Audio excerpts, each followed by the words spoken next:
back to my channel. Welcome to the Audrey Show. My name's Audrey and I'm so happy you're here. I don't know what that is, I'm so sorry. Today we are going to be doing a yap sesh, this is the first yap sesh on my channel where I take a thing that I want to do. You know, it's my channel, I can do what I want. I take a topic and I yap about it, and then that's it. It's a yap sesh. So today we're going to talk about hot takes, questions, etc. So I asked my followers on Instagram what hot takes they have, and I'm going to talk about them. I'm going to talk because I'm good at that. If you would like to ask questions next time, you should follow me on @whoisaudrey.am on Instagram, and that would mean a lot to me. So the first question is cold take. Ethan is the best. And I agree. Ethan is pretty awesome. I think he's a really dope guy. He's pretty spectacular and swaggy, and I could talk for a whole half hour about all of that, but alas, I probably should not. So, cold take. Ethan is the best. And I agree. And I'm so happy you see the value in that wonderful, incredible human being. The next take is Tobey Maguire Spider-Man movies are superior. Yes, and I recently, the last month and a half of school, with Ethan, I watched every single Spider-Man movie to exist. We started with Tobey Maguire, made our way to Andrew Garfield, into Tom Holland, and of course into the Spider-Verse movies with Miles Morales. And I will say I really did like Tobey Maguire's version. That was the first time I ever watched that movie, that series of movies with Tobey Maguire, and I enjoyed it. Though I have to argue that Andrew Garfield's Spider-Man was better. I think, as of right now, I think Andrew Garfield's Spider-Man is the best cinematic universe Spider-Man that we have currently, because I thought they did a wonderful job capturing the characteristics of the Spider-Man. And Tobey Maguire was a very sassy Spider-Man, but he was a better Spider-Man. I don't know, man. I think Andrew Garfield is, I think he is just a wonderful Spider-Man. I would have to argue he's my favorite out of the three Spider-Mans we currently have, though Tom Holland is also doing a wonderful job. And I'm so excited to watch the movie at the end of the month with Ethan. Maybe we'll do a movie review or something, because I'll be with him when we watch it.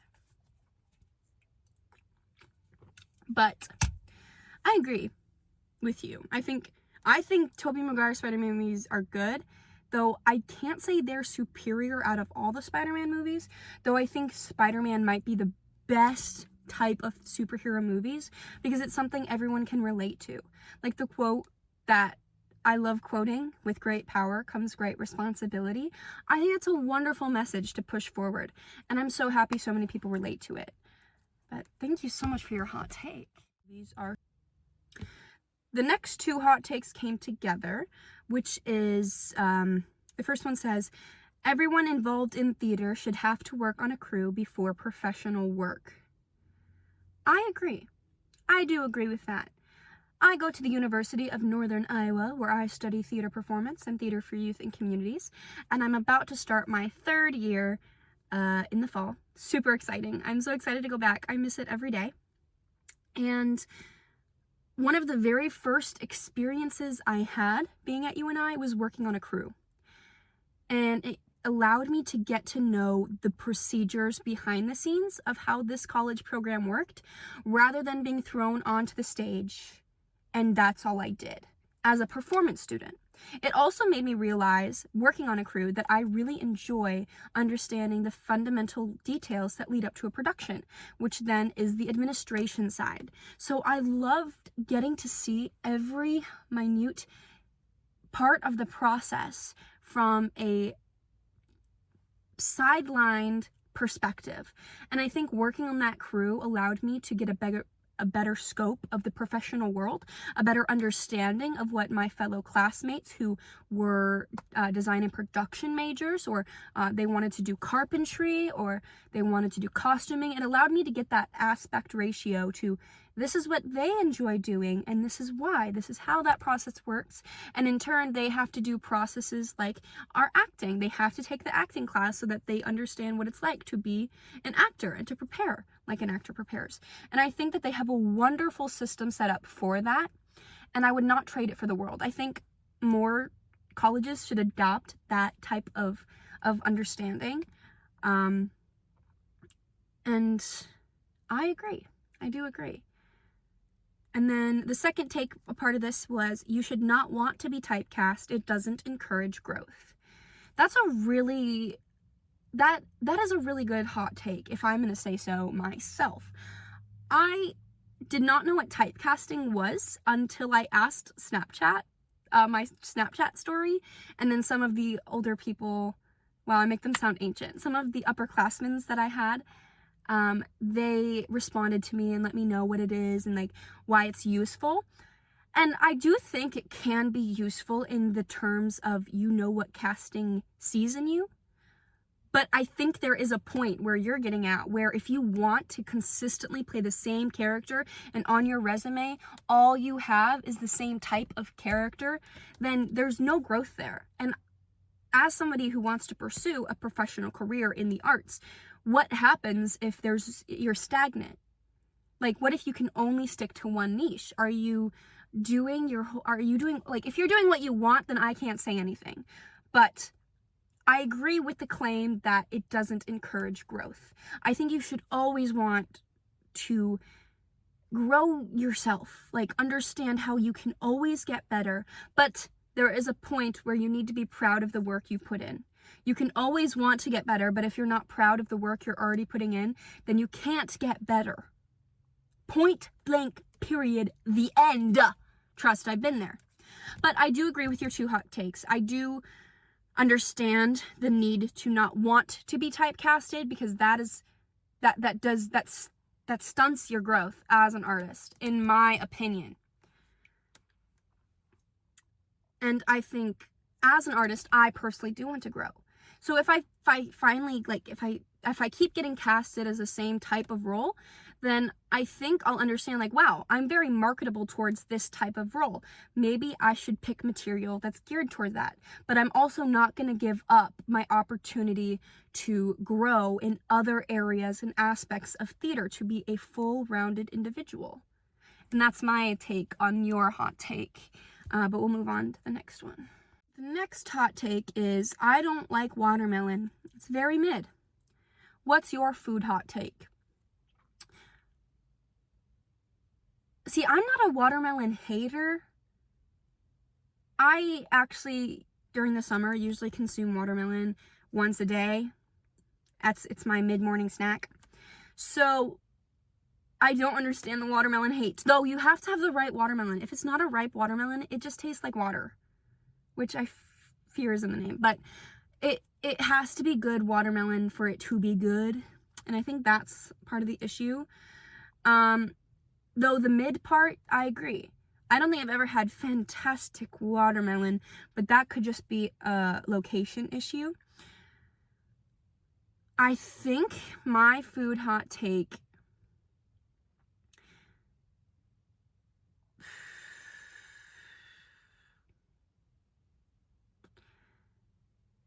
see, if you asked me this question a few months ago, I would have been like very explicit, but I think my food hot take is the additive sugars that are now in almost every company product is getting a little insane. Specifically the crumble milkshakes. I'm not a fan of crumble. They're too sweet. I don't like sweet things. It just makes my mouth feel weird. And it makes me bounce off the walls really bad, the way caffeine should, but it's sugar for me. So I would have to say the excess amount of sugar being put in most of the consumer products. I think that is strange to me, and I think there needs to be a better system with the Food and Drug Administration in the United States currently. But that's all I'm going to say on that issue.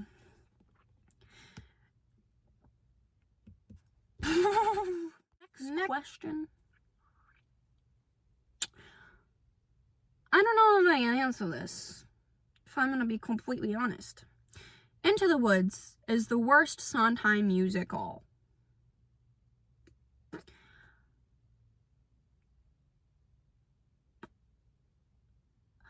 I don't know enough about Sondheim. I don't know his other works. I need to be better at being well-versed in that kind of thing. So, you know what? That's what I'm going to listen to. I'm just going to listen to Sondheim the rest of the week. That's a promise. And I can't say if it's the worst or not. So that's a really interesting hot take that you have. And I fear I don't want to say anything else on it until I listen to the other. I've listened to Into the Woods so many times. I've watched it 3 different times. I think the message is very wonderful, but I can't speak on the other Sondheim musicals, and that's just a very interesting question to ask me at this moment. Though I do think Into the Woods is very long, but I love his musicality. I think it's so interesting. It's like I love musicals like that, you know? So, good hot take, possibly. I don't know. I need to listen to more Sondheim. The next question is so awesome. The next question says, what Ninja Turtle do you relate to? I think if I had to say my favorite Ninja Turtle, it would be Raphael. I think he's dope, and he's red, and red used to be my favorite color. Fun fact.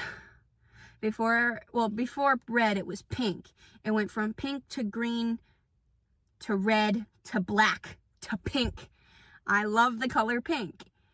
And the other stages, honestly, were just me trying to deny femininity, which so many young women go through throughout elementary into middle school and into high school. And it wasn't until my senior year that I realized that I actually really enjoy the color pink.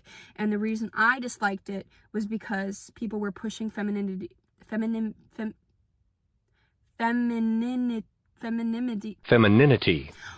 that word is, onto me, and I didn't want to be in that expectation that I was supposed to like pink because I'm a girl.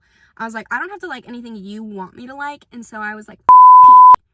But I love pink. Like, if you know me, I hope the first thing you think of is she owns a lot of pink. So anyway, back to the topic. I think Raphael is my favorite. I like characters that are very complex, and I think every Ninja Turtle is complex. Though Raphael is definitely one that I've always related to when I watch the movies and the TV show, because there's this level of anger, but he's also funny. He's also sad, but he uses his brute honesty in a way that makes him seem standoffish, but he's actually not. And that's always been an interesting thing to me. Like, he cares for his family, he cares for his fellow Ninja Turtles, and he cares a lot, but people often disregard him for him just being angry. And that might be just an Audrey eldest daughter complex thing where everyone thinks you're just the angry older sister. But what can I say, man? What can I say? The next question asks, favorite Pokemon? ... question mark. My favorite Pokemon is Scorbunny. Thank you very much. I think Scorbunny is the cutest Pokemon in all of Pokemon. And if I could have a Scorbunny in real life, I would. But then I think I would be an arsonist. So maybe that's a bad idea. But Scorbunny is so cute. And if I ever have a pet, I might name them Scorbunny. Just kidding, I would not do that because I want a dog. I want a dog, and it'd be weird if I named the dog Scorbunny, you know? Oh my god, if I were to have a dog, I would definitely want a golden doodle. I definitely don't think about it all the time every time I see a golden doodle. I want one so bad. I don't think you understand. I want one so bad. I want a dog so bad. God. if you were to make a Lego set, what Lego set would it be? If I were to make one that doesn't exist, I would make a Miraculous Ladybug set. Miraculous Ladybug has been my day one. Okay, I'm a day oneer. I'm a day one Miraculous fan. And I would love to have a Chat Noir and Ladybug minifigure from Lego. And then I would also, like, if I had to choose another set, like if I could pick two, I would also have a My Hero Academia set with Izuku and Katsuki Bakugo, because I am a Baku Deku shipper. And we're gonna leave that there. And you should be too, because it's almost basically canon. And don't even hate on me. I was an OG Baku Deku shipper in 2019. I don't know what that says about me, but I'm outing myself. The next question I can't actually disclose, but if I was secretly a superhero, I would probably not tell you, because that's like part of being a superhero, right? You're not supposed to share your identity. So while I really think that that's a really interesting question, I feel like I shouldn't answer it.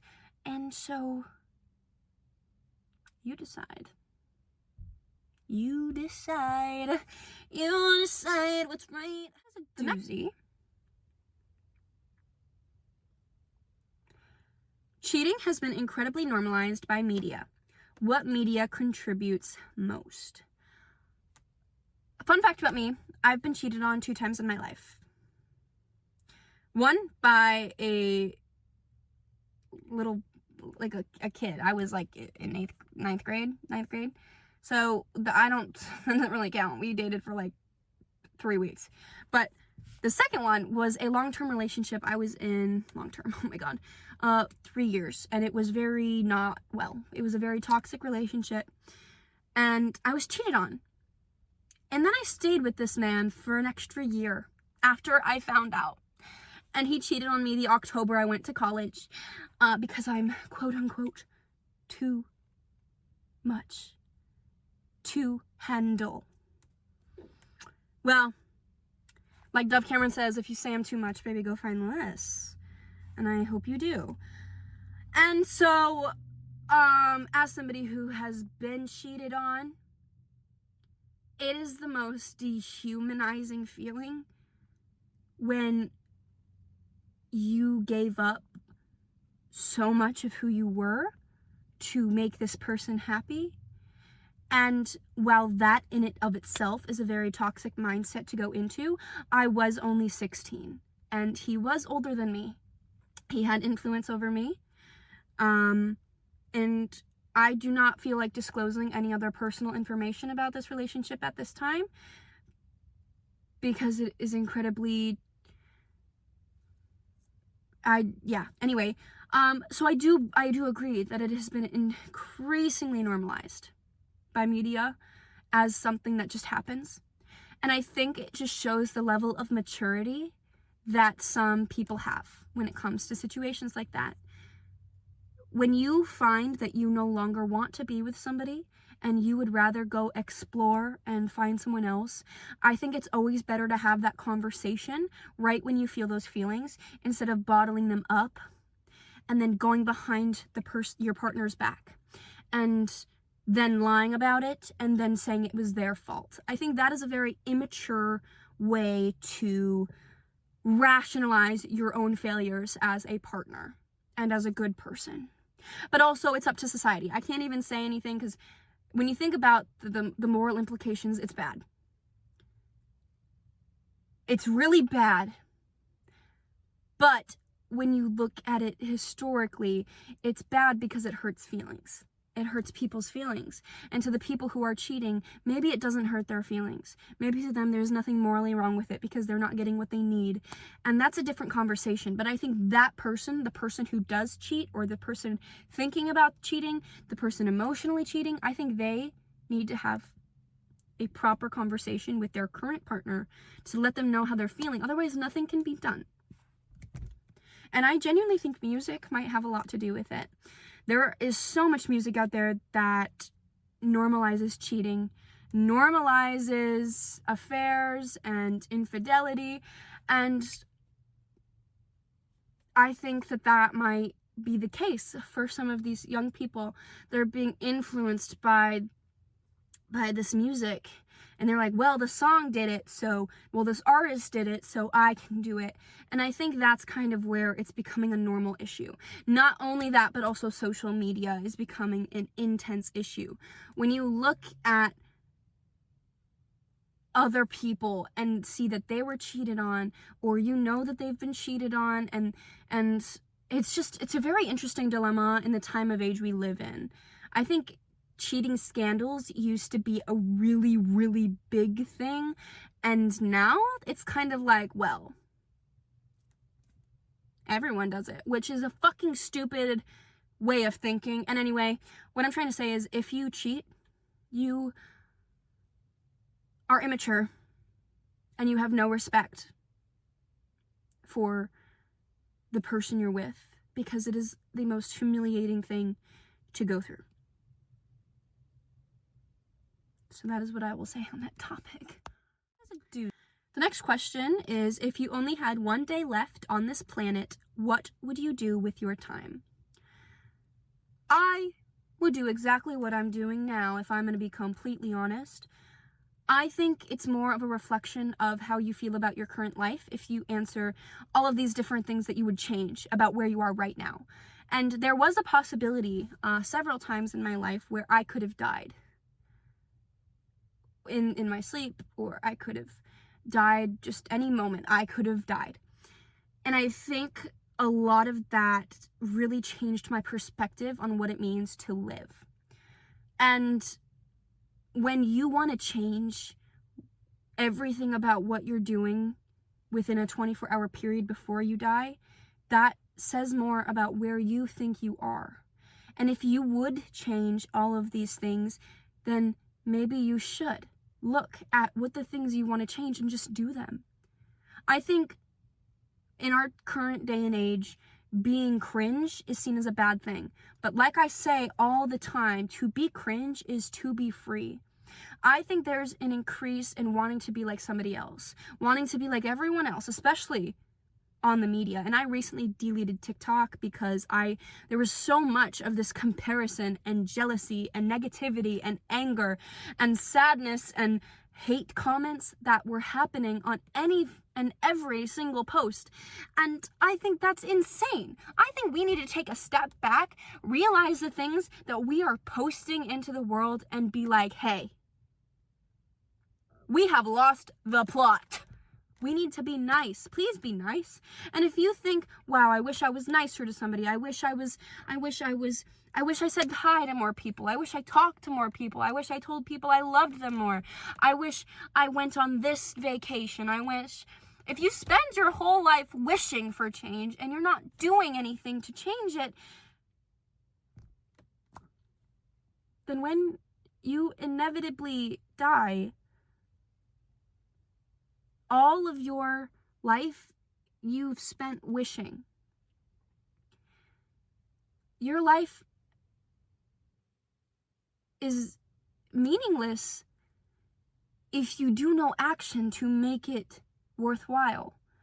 And that may sound harsh, and maybe I didn't word it right, but if you would change every single thing leading up to the 24-hour inevitable death, then you should make that change now. Tell the people you love them. I tell people I love them all the time. All the time, because I do love them. I love everybody. I can't think of one person I hate. Hate is such a strong feeling and such a strong emotion that I can't feel hate. I have felt jealousy, I have felt angry, and I have felt sad. Those are the negative emotions that I feel, but I've never felt hate. And I think we need to take a step back and evaluate our lives. And if I had one day left to live, 24 hours, I would change nothing. I would go on with my day, and I would die when I die.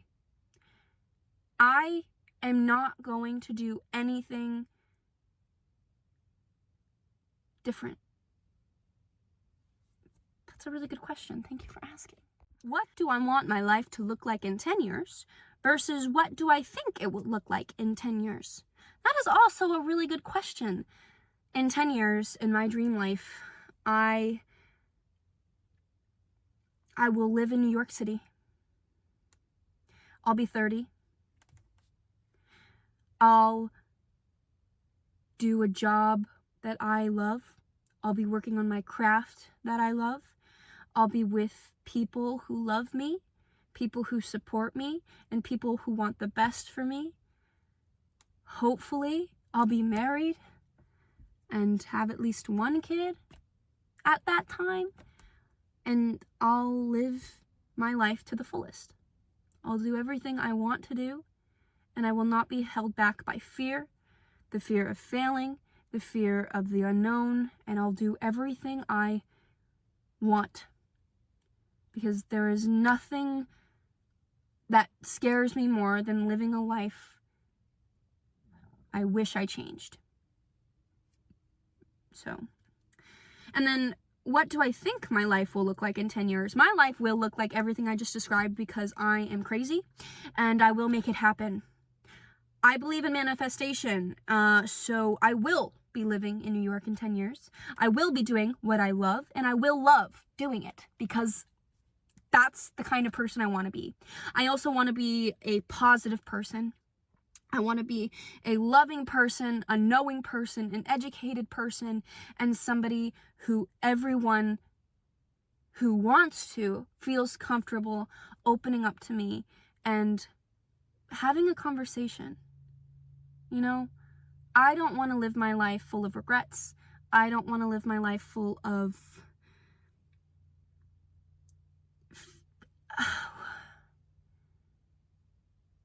anxiety or embarrassment. I want to do what I want, and I will do that. So that is a great question. What was your first musical, and how did it impact your interest in theater? My first musical was Shrek the Musical. It was 2010. No! Maybe?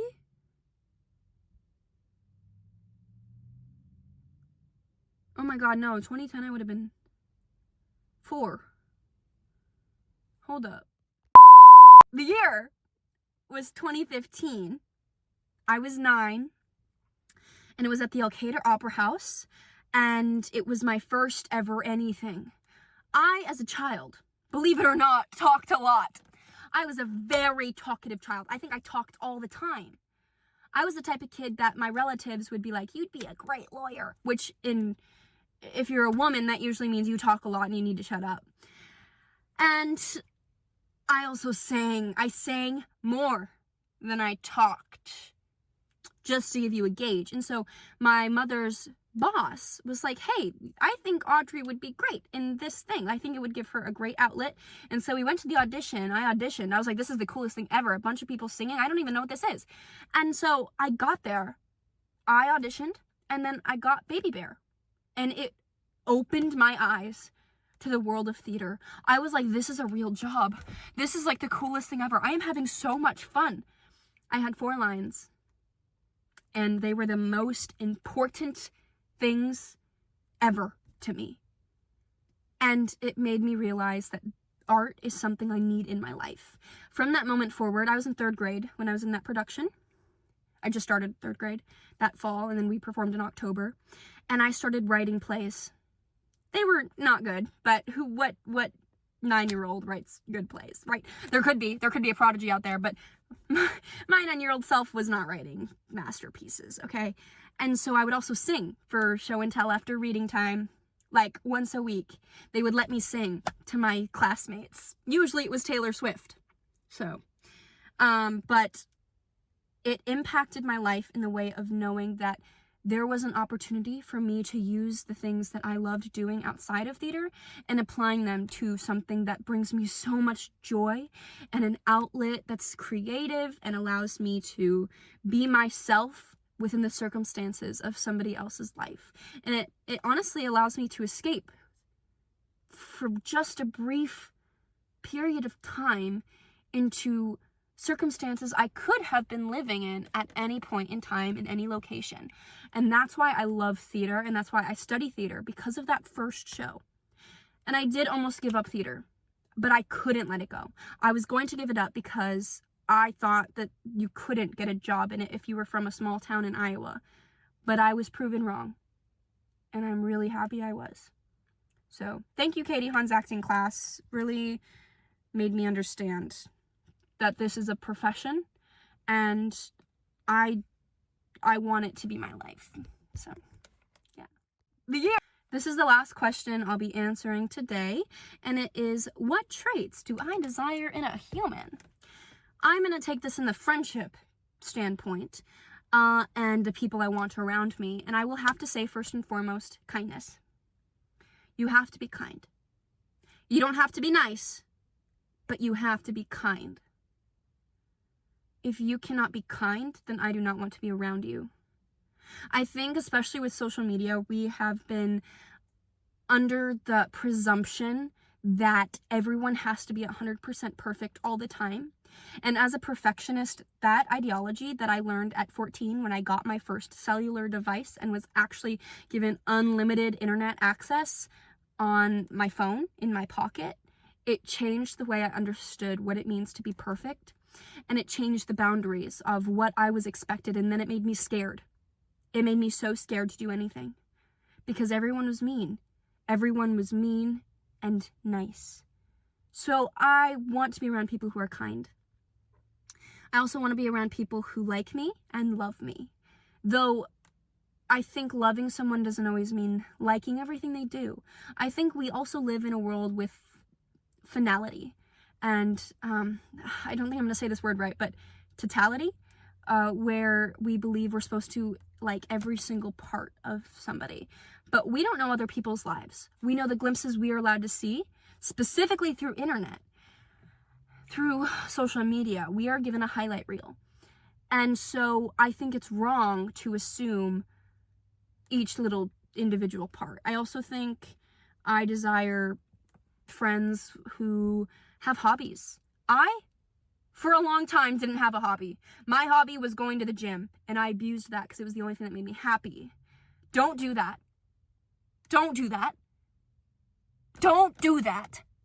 Please. But I desire people around me who have hobbies and want to do things with me. And I'm not saying I'm perfect. I'm definitely not.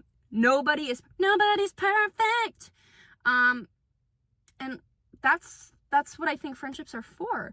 A community is for growing and culturing this activity that you all are there for each other, but you also know that you're all growing. And I think that there should be a conversation with like give and take. I want to be able to make friendships and acquaintances with people who want to have conversations with me about things that maybe I don't understand or things they don't understand. And there's no hate between it. I think I can disagree with one of the people I'm close with, but that doesn't mean I automatically don't want to be their friend. I just disagree. And I think that that's kind of a lost art in today's world with there's so much black and white, but honestly, we live in a grayscale. And there is black and white things that is culturally and societally pushed into what we deem as morally acceptable and wrong. And I think I want people who want to talk about that. And I like challenging those conversations. And that's the kind of people I just want to be around people who are positive. But that doesn't mean you have to be positive all the time. I think having a positive outlook on the entirety of life is a better, I want to hang out with that person more than someone who I have been the past few months where I'm so pessimistic about my life but optimistic about everyone else's. I think that's kind of creates a vortex, a void, a black hole. And I'm done being a black hole, and I don't want to be around people who are black holes, but I will be there. I will be there for people who want or feel, who feel like black holes, because I've been there and I know how much it sucks. Okay? But that was the last question. So that concludes the first ever episode of Yap Sesh. Thank you so much for joining me on this video. It means so much to me that you're here, and I'm glad you decided to spend some time listening to my opinions on your opinions, or my answers to your questions. And if you would like to ask questions next time, you are welcome to follow me on Instagram at whoisaudrey.ann. And again, thank you so much for joining me, and I hope you have a great rest of whatever day you're watching this, and I love you all. Mwah!